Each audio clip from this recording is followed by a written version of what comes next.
Let's start seeing how you can begin to put your world-changing ideas into action. In the previous module, we introduced the Token Taxonomy Framework for the composition of tokens based on their elemental parts. There are 4 key concepts that you must understand in order to use the framework effectively: classifications, properties, behaviors, and contractual relationships. This module will cover the first 3, and the final module of this series will introduce contracts. When modeling something of value into a token specification, the first thing you'll do is pick what we call a token base from a set of classification characteristics that define that token's basic structure. The most common and necessary classifications include the token type, token unit, and representation type. The starting point for a token's definition and the most fundamental differentiator of a token's classification is the token type. Fungible tokens are completely interchangeable with each other. A quantity of fungible tokens and their sum value can be equivalent to another quantity's sum value.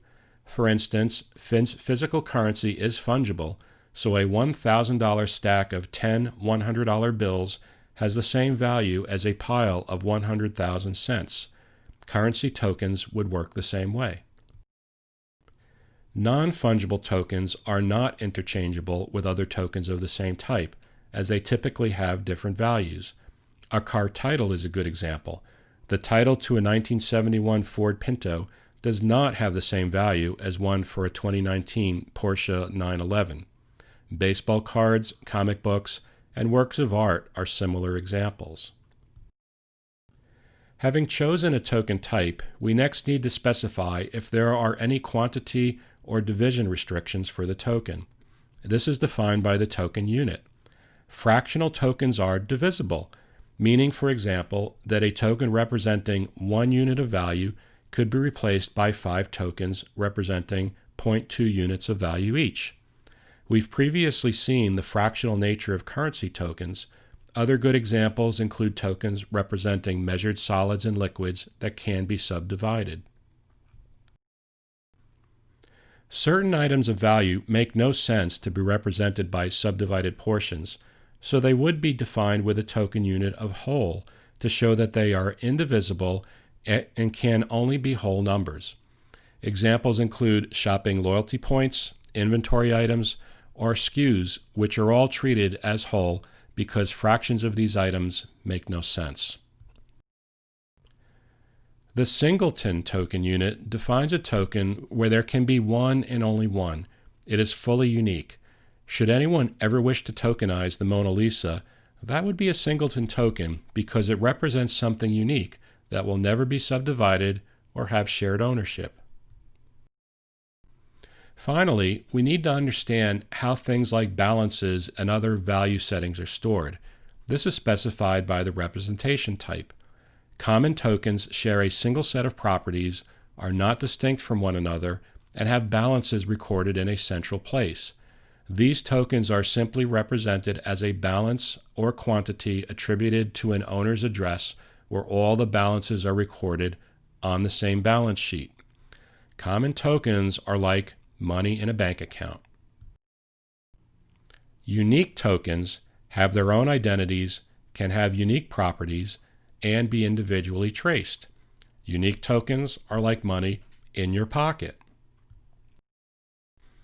In addition to token type, token unit, and representation type, token classifications will also include value type, defining whether the token value is directly reflected in the token itself, like a cryptocurrency, or as a reference of value somewhere else, either digital or physical.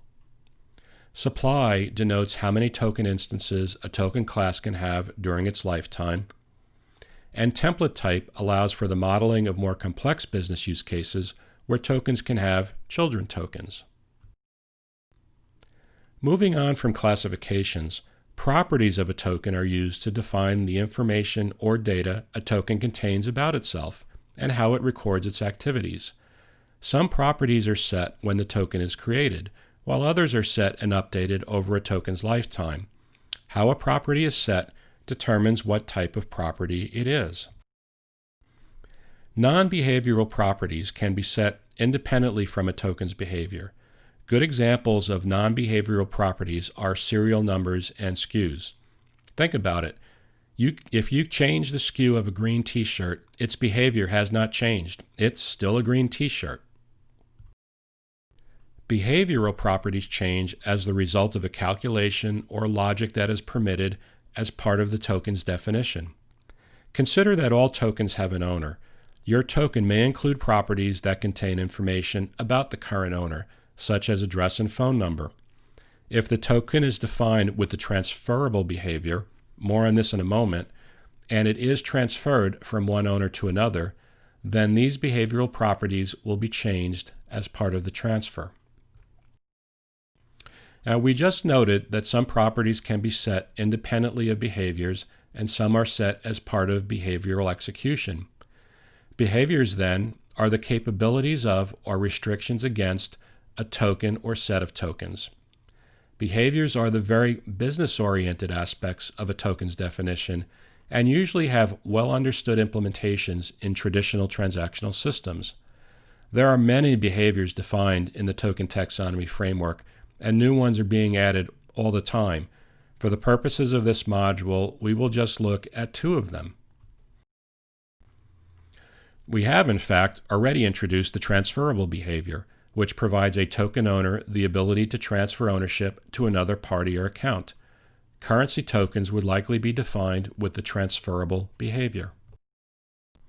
Many behaviors are available in either-or pairs of opposites.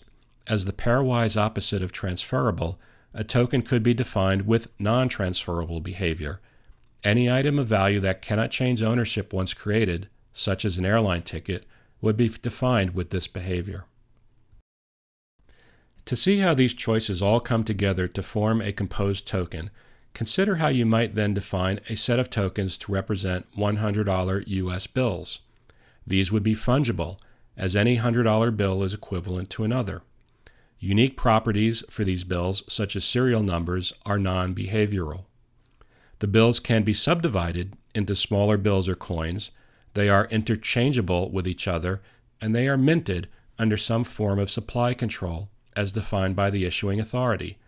There are more properties and behaviors that can be added to this token definition, but this should give you a good idea how the framework can be used to compose token definitions for virtually any item of value. Now that you have a solid grounding in the composition of tokens based on their classifications, properties, and behaviors, the next module will conclude this series with an overview of the relationship between tokens and the smart contracts that allow for multi-party interchanges to use them as representations of value.